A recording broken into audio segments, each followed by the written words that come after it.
Look at this guy here, enjoying the wind. Oh, he's so beautiful. Aren't you, buddy? He's very jealous that Timber's out here. Yeah. Yeah, I know. You gonna start howling? Huh?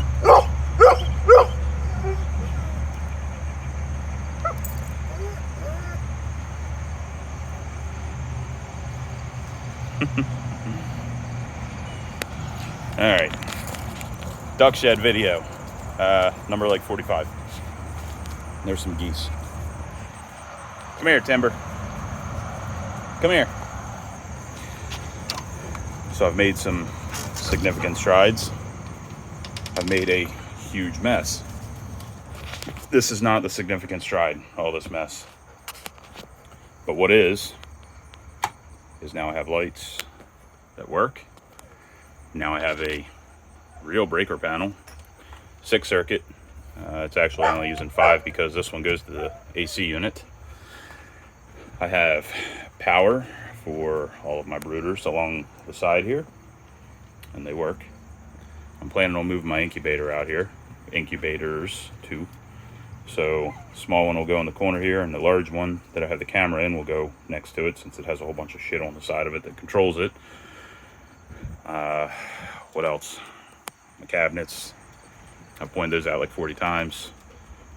Under cabinet light, I went for a 2-foot because I wasn't sure how much space this cabinet had. Might be a 4-foot, but now I have under cabinet lighting for the sink that I will have. Own circuit, so I can plug in powerful stuff, I guess, 20 amps of stuff. My AC unit, it now works. I got a control panel over here that controls, temperature. And the nice thing about this AC unit is it does heat. Let's see if we can zoom in a little bit here. It does heat and cool. And if you set it to auto, whatever temperature you set it as, it will switch between the two to stay at the temperature. The fan speed has no fan speed because it will change the fan speed based on what it needs to reach that temperature. So, one of them energy saving things. It's currently 70 degrees in here, so this is only really running very slowly. Let's see, get one of these little pieces of stuff here. I know it's flapping a lot, but that looks like it's a lot more than it actually is. It's running very slow. This is what's called a low static unit, and what that means is the pressure that it puts out, how much water it can push up a column of water. They have high static units that'll blow your wig off, or your dress up, or whatever, depending on what sex you are. This one, the fans, from what I understand, in order to create high and low static, the fans run at different speeds, but they're also different sizes physically to create pressure. We have a manual button on the back here with an IR receiver. That remote over there is IR, and the problem is it needs to bounce off of something. So where it is, it does not work. So I might just abandon the remote and use that guy right there. Floor is done. Timber's like, when are we going to get coffee? But we gotta wait, buddy. It is 10:43, and the line is usually wrapped around the place. So round back.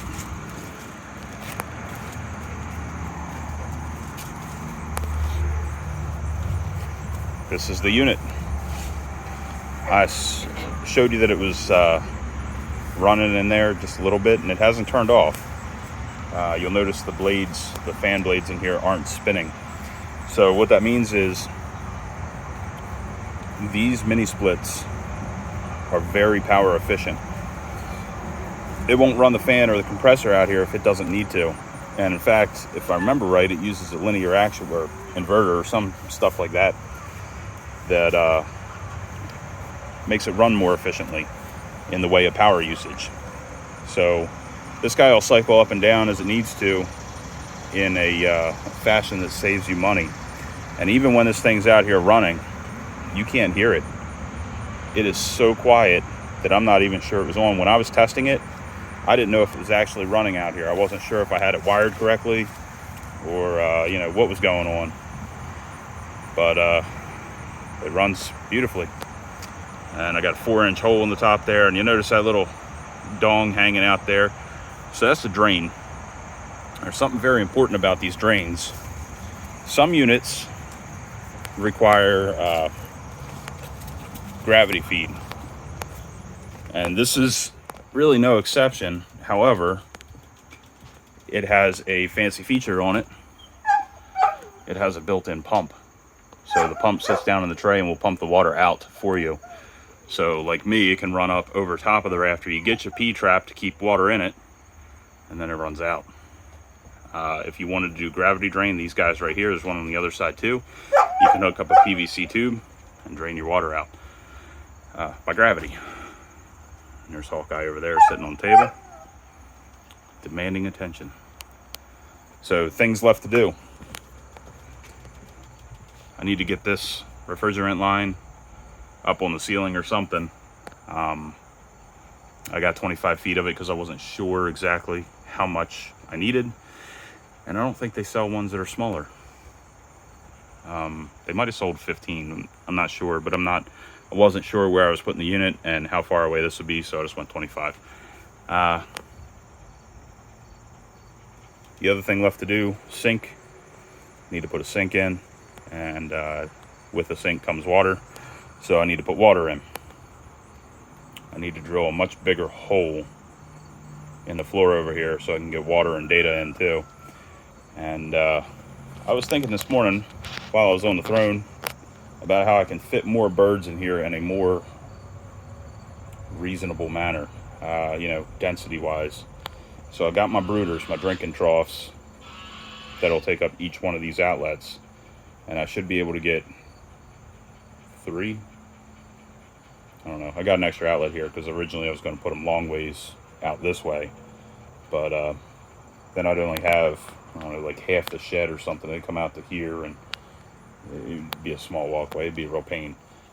But if I go horizontal, I was thinking about that mini split back there and how it has an L bracket to hold the mini split unit condenser on the wall. And I was thinking, that would be pretty awesome if I got a few of those, because where each one of these screw verticals is a stud, and mounted them 2 each to the wall, and then put some 50-gallon drinking troughs on those for initial brooders. You know, when the guys are chicks, I can put them up here, and as they kind of grow up a little bit and start banging their heads on the screen that'll be on top, I can move them down into the brooder below. The nice thing about it is they're light, so basically I'd be able to pull them off, back the workman up to here, and just dump it in, and they'd be empty. The benefit of putting them sideways here for the big ones is that I can pull them out, tilt them in, and dump all the bedding out. So that would give me 6 brooders. And, you know, then I could get into maybe some other things like quail. I don't know. People want quail. I don't know how much they want them, so it'd be a test run or 2, right? And that stuff or whatnot. I don't know what the fuck I'm saying. One of the last things I need to do, and, you know, we already went over water and potentially hanging the things here. The ends of my shed still need to be insulated. I didn't want to insulate them yet because I was doing this, and then I need to cover all of this with a fabric, like that stuff, you know, you reach under your couch and you're like, man, the cat's been under here again, there's a big old hole in this fabric. That fabric, it's a breathable fabric that holds all of the rock wool up, because what'll happen, you'll notice it's kind of sagging a little bit and stuff like that in certain areas. The rock wool isn't strong enough to hold itself up, which is why I went with all the straps. But you see it's sagging here, and I can't get it nice and tight in the corners and all that stuff. But these straps hold the majority of the weight. I just need to make sure all the particulate matter stays up there as well. And unfortunately, for 100 feet of that stuff, I think it's $150. So I need to save my pennies. I'll get there though.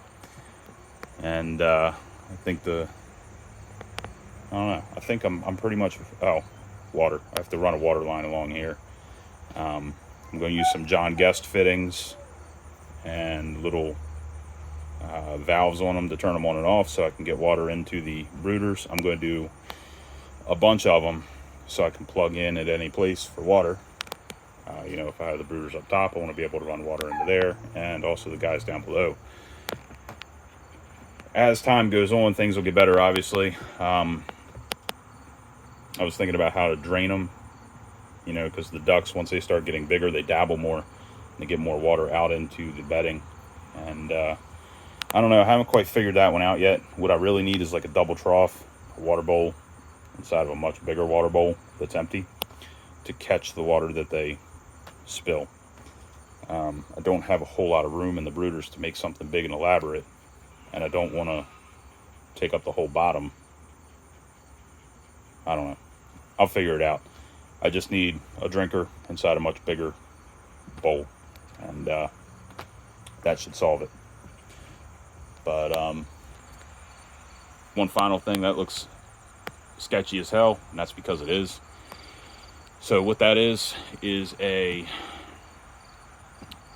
this little board here is a internet controllable relay, and the wire going out the front here is a light. And what I can do with that is, instead of having yet another daggone light switch and having to come in here to turn my light on, I can turn it on with my phone. So if I'm up at the house and I know I'm coming out here to feed the chickens and take care of everything, I just click it on with my phone and I have a light. The disadvantage here of that is not all people have the ability to do that. So if I have someone come to watch my birds, they can't turn that light on. So I have to figure something out. I know they have buttons that you can connect to do things. And I know there's a way to configure Tasmota to make it a button that does something else. So maybe I can make a button out of it. Anyway. So that's it. Still have a whole bunch of leftover rock wool. Timber is getting antsy. You can tell he's very I don't know, very needy. He's wet. Probably got ticks all over me. Where went running around the weeds helping me look for the duck. So anyway, that's the duck shed update, and getting close to being done, right, Timber? Right? Can you give me a paw? Huh? Come on. All right. See you guys.